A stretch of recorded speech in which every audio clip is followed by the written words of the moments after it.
UKLO 1 year masters. No IELTS required up to 5 years visa. High visa success rate. గురువుగారు మామూలుగా నవమి అష్టమి తర్వాత నవమి రోజున చాలా వరకు కొత్తగా ఎవరైనా వాహనాలు కొనుక్కున్నా ఇంట్లో ఆయుధాలు ఏవైనా ఉన్నా పూజలు చేసుకోవడం అనేది సర్వసాధారణం.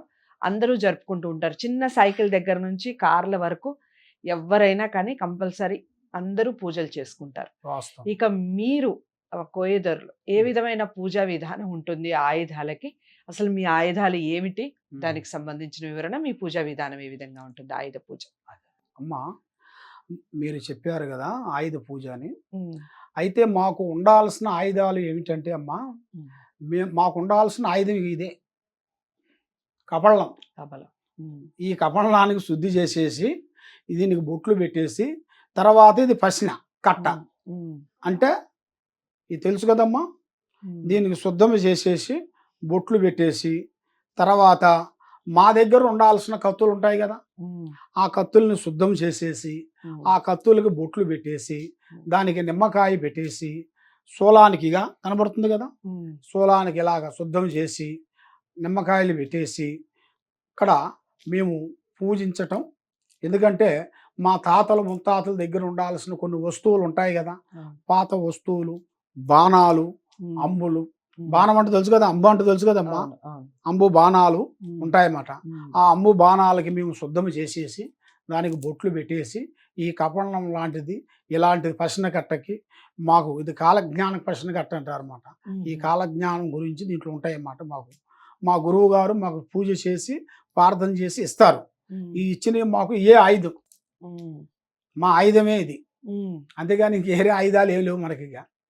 అది కాబట్టి ఇదే ఆయుధాలకి మేము శుద్ధంగా చేసేసి దానికి చేయాల్సిన విధానం ప్రకారంగా మేము సంవత్సరాలు కొన్ని పూజలు చేసుకుంటాము.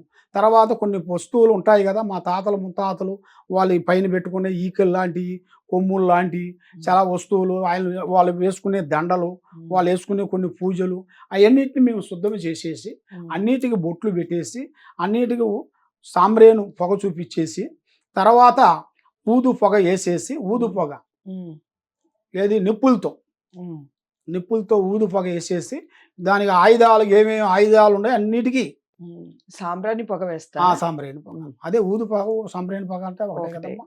ఆ విధంగా అన్నిటి మీద వేసేసి పసుపు నీళ్ళు ఫస్ట్ మేము పసుపు నీళ్ళు తీసుకొని అన్నిటి మీద మేము జల్లి, ఎందుకంటే అవి ఆయుధానికి మళ్ళీ ఎలాంటిది ప్రాబ్లం జరగకోకుండా, ఎదుటి వాడికి ఇబ్బంది కలగకోకుండా, మనకి ఇబ్బంది కలగకోకుండా ఒక ఆయుధం ఉందంటే ఆయుధం మంచికి పనిచేస్తుంది, చెడుగు పనిచేస్తుంది, రెండు రకాల పనిచేస్తుంది. కాబట్టి మన ఆయుధము మనకి కరెక్ట్గా ఉండాలి, ఎదుటివాడికి కూడా మంచిగా ఉండాలి, వాడికి కూడా ఇబ్బంది కలగకూడదని మేము చేయాల్సిన దాన్ని కొన్ని పూజా ప్రకారంగా అన్ని చేసి ఆ వస్తువులన్నీ మేము తీసుకొని భద్రంగా మళ్ళీ మాకు అవసరమైన వస్తువులు మేము తీసుకొని కొన్ని వస్తువులు తీసుకొని మళ్ళీ ఎక్కడ ఉన్న వస్తువులు అక్కడే పెట్టేస్తాం. ఓకే. అయితే గురువుగారు మామూలుగా నవమి రోజున పూజ చేసిన తర్వాత చాలా వరకు ఆయుధాలను అసలు తీయరు, ముట్టుకోరు. ఆ రోజు మొత్తం అలాగే ఉంచేస్తారు. ఇంట్లో సైకిల్ కానివ్వండి, ఇంట్లో కార్లు అయినా కానీ అలాగే ఉంచుతారు, తీయకుండా ఉంచుతారు పూజ చేశాం కదా అని. మీరు కూడా ఆ రోజున అసలు ఏది జ్యోతిష్యానికి సంబంధించి కానీ మీరు అన్నట్టుగా ఈ ప్రశ్న పత్రాలు కానివ్వండి ఇవేవి కూడా తీయకుండా అలాగే ముట్టుకోకుండా పక్కకు పెట్టేస్తారా, లేదా పూజ చేసిన తర్వాత యథావిధిగా మీ కార్యక్రమం అనేది ఉంటుందా? అయితే అమ్మా, ఈ పూజ చేసిన తర్వాత ఆ రోజు బయటకు తీయం. ఆ రోజంతా అక్కడే ఉంటుంది.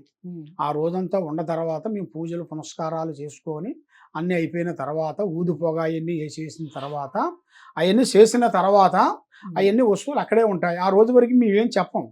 ఆ రోజు కూడా మేము వేరే వాళ్ళకు కూడా జ్యోతిష్యం చెప్పం. ఎందుకంటే మాకు ఒక కట్టుపోటు ఉంటుంది అన్నమాట. ఆ రోజు అనేది మా పూజలు పునస్కారాలు విధానాలు ఆ కట్లు ప్రకారంగా మేము నిలబడిపోవాలి. ఆ విధంగా మేము చేస్తాం. ఓకే, చాలా చక్కటి వివరణ ఇచ్చారు.